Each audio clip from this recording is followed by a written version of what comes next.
بسم اللہ الرحمن الرحیم۔ پاکستان گلبھوشن کو پھانسی کیوں نہیں دیتا؟ پاکستان ڈرپوک ہے۔ پاکستان نے ابھی نندن کو رہا کیوں کیا؟ پاکستان بزدل ہے۔ پاکستان کشمیر میں انڈیا پر حملہ کیوں نہیں کرتا؟ پاک فوج ڈرتی ہے۔ پاکستان امریکہ سے انصاف کرائے گا کشمیر کا؟ پاکستان بیوقوف ہے۔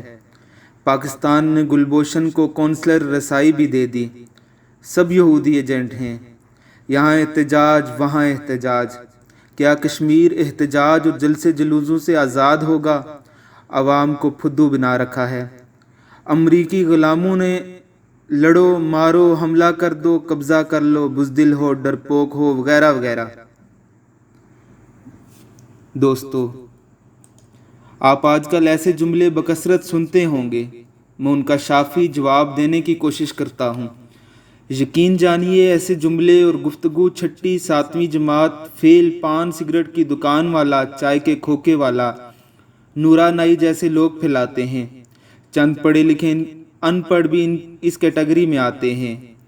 یہ لوگ ساری عمر میں کبھی اپنے صوبے سے باہر نہیں نکلے ہوتے، لیکن ڈسکشن قطب شمالی سے قطب جنوبی تک کی سبھی مسائل پر کرتے ہیں، بلکہ ٹانگ اڑانے کی بھرپور کوشش کرتے ہیں۔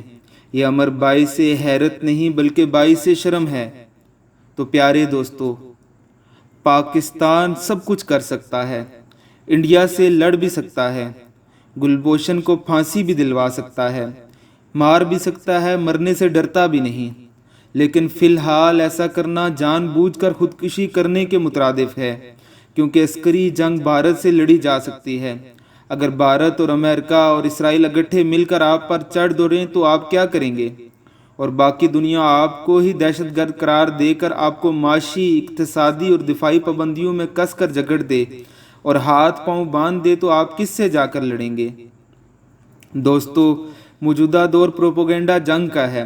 جو ملک جتنا زیادہ شور مچاتا ہے، جتنا ڈٹائی سے جھوٹ بولتا ہے، جتنا زیادہ ویلا کرتا ہے، دنیا اسی کو سچا مان لیتی ہے اور اس کے دشمن کو دہشت گرد تصور کر کے اس کا راستہ بند کرتی ہے۔ عالم اسلام سے تو ویسے بھی ہر مذہب کو ہار ہے۔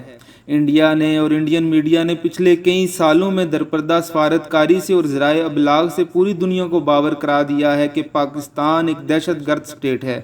پاکستان کے اندر خوفناک دہشت گرد کارروائی کی گئی۔ دنیا کو بتایا گیا کہ پاکستان دہشت گرد پیدا بھی کرتا ہے اور ان کی پرورش بھی کرتا ہے اور دہشت گردی کی تربیت بھی دیتا ہے، دہشت گرد تنظیموں کی فنڈنگ بھی کرتا ہے۔ پاکستان کا وجود پوری دنیا کے لیے اور دنیا کے امن کے لیے ایک سنگین خطرہ ہے۔ بس پھر پوری دنیا آپ کو ٹیڑھی نظروں سے دیکھنا شروع ہوگی، آپ پر پابندیاں لگنے لگی، سرمایہ کاری سے ہاتھ کھینچے جانے لگے، دوست ممالک سے بھی تعلقات سرد مہری کا شکار ہو گئے، آپ تنہا ہوتے چلے گئے۔ پاکستانی سفارتکاروں کی بھی نہ ہونے والی سفارتکاری کی وجہ سے آپ کا امیج مزید خراب ہو گیا۔ کچھ گندے اور خود غرض قسم کے جرنیلوں کی وجہ سے آپ واقعی دہشت گرد پیدا کرنے لگے۔ آپ نے مجاہدین کو خود پوری دنیا کے سامنے دہشت گرد باور کرانا شروع کر دیا۔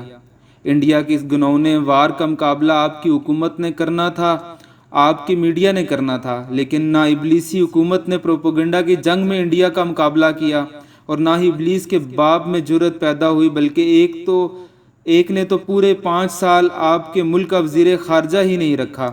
انڈیا کو بھرپور موقع دیا اور وہ جیسے چاہے پوری دنیا کو گمراہ کرتا پھرے۔ آپ کا میڈیا اپنی ملی غیرت کو بیچ کر ان شیطان حکمرانوں کے قصیدے پڑھنے میں مشغول رہا۔ اسلام ہے ان 1 یا 2 چینلوں کو جنہوں نے اس دور فتن میں حکمرانوں اور انڈیا کے خلاف علم بغاوت بلند کیا۔ تب پوری دنیا آپ کو دہشت گرد ریاست سمجھ کر بیٹھ گئی اور عالمی بساط کے شاطر کھلاڑیوں نے کھل کر کھیلنا چاہا۔ پاکستان کو FATF کی گرے لسٹ میں ڈالا، بلیک لسٹ کی تلوار سر پر لٹکا دی۔ انڈیا کشمیر پر صحیح معنوں میں قابض ہو گیا۔ امریکہ اور اسرائیل تیار ہو کر بیٹھ گئے کہ پاکستان ذرا سا بھی حملہ کرے تو پوری دنیا کو دکھا کر اس پر بھارت کے ساتھ مل کر چڑھ دوڑیں، کیونکہ دنیا کے ابلاغ پر یہ سب چھائے ہوئے ہیں۔ تو کیا پاکستان انڈیا پر حملہ کر دے؟ جنونی پاکستانیوں کی بات مان کر تقریباً 40 ملکوں کی فوج کو آپ پر حملے کی دعوت دے دیں۔ اب حل کیا ہے؟ پاکستان عسکری محاذ پر فرنٹ فٹ کھیلنے کی رسک نہیں لے سکتا۔ ابھی ہم اوفینسو نہیں کھیلیں گے، اس محاذ پر ہمیں ڈیفینسو پوزیشن پر رہنا ہوگا، کیونکہ 40 ملکوں کی فوج، یاد ہے نا؟ اب پاکستان کے بہترین دماغوں کے پاس ایک آپشن تھا کہ سفارتکاری اور پروپیگنڈا کے محاذ پر کھل کر کھیلیں، انڈیا کا اس جنگ میں ڈٹ کر مقابلہ کریں، منہ توڑ جواب دیں اور پوری دنیا کے سامنے انڈیا کو ننگا کر دیں، مودی کو فاشسٹ اور ہٹلر اور میوسولینی دوم ثابت کر دیں، پوری دنیا کو کشمیر کی صورتحال بتائیں اور چیخ چیخ کر بتائیں، انڈیا کو صحیح معنوں میں بدنام کریں اور گندا بچہ یعنی کہ بیڈ بیبی ثابت کریں، جو کہ محب وطن سر توڑ کوششوں میں لگے ہوئے ہیں اور کامیابیاں بھی حاصل کر رہے ہیں، لیکن ابھی بہت کمی ہے، نہ ہی ہماری حکومتی سطح پر اس درجے کی سفارتکاری کی جا رہی ہے، نہ ہی ہماری لابی اس قدر مضبوط ہے کہ ملک کا دفاع بھی کر سکے اور انڈیا کو دہشت گرد بھی ثابت کر سکے۔ سب خام خیالیوں میں مبتلا ہیں۔ میرے وطن کے بیٹے انڈیا سے اس کا دیرینہ اور طاقتور دوست روس چھین چکے ہیں، امریکہ صدر کو بھرپور استعمال کر رہے ہیں، سلامتی کونسل کو 50 سال بعد اجلاس بلانے پر مجبور کر چکے ہیں، یورپی یونین کی پارلیمنٹ تک مسئلہ کشمیر لے گئے ہیں اور ان کا انڈیا کے خلاف رائے عامہ ہموار کرنے کی بھرپور کوشش کر رہے ہیں، لیکن پھر بھی بہت کمی ہے۔ بھارتی صدر مودی پوری دنیا کے دورے کر رہا ہے، اپنے آپ کو ثابت کر رہا ہے، لیکن ہمارے صدر اور ہمارے میڈیا اور اس کے ساتھ ساتھ ہماری اپوزیشن سب ایک دوسرے سے لڑنے میں مصروف ہیں۔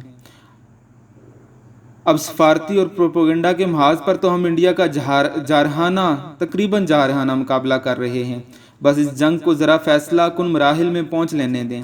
یہ جو FATF کی بلیک والی تلوار پاکستان کے سر پر لٹک رہی ہے، اگلے ماہ انشاءاللہ یہ ہٹ جانے دیں۔ اقوام متحدہ کی جنرل اسمبلی کا اجلاس بھی شاید 1 مہینے تک ہے، اس میں ہمارے وزیر اعظم کا خطاب بہت اہمیت کا حامل ہوگا، رائے عامہ ہموار کرنے کے لیے بہت اہم ہوگا۔ یہ اجلاس دیکھ لیجئے، کرتارپور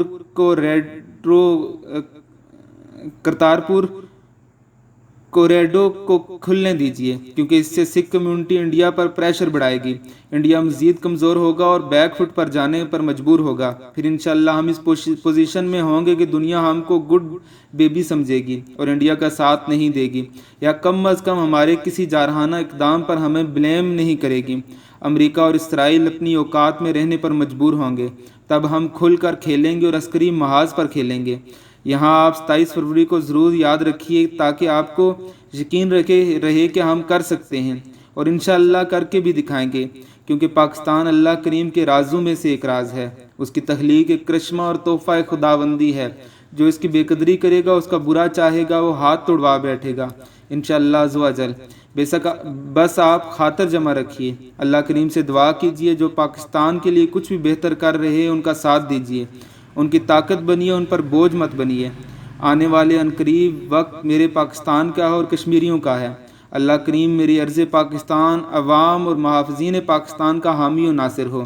اللہ تعالیٰ برے لوگوں سے پاکستان کو محفوظ رکھے، برے سیاستدانوں سے پاکستان کو محفوظ رکھے۔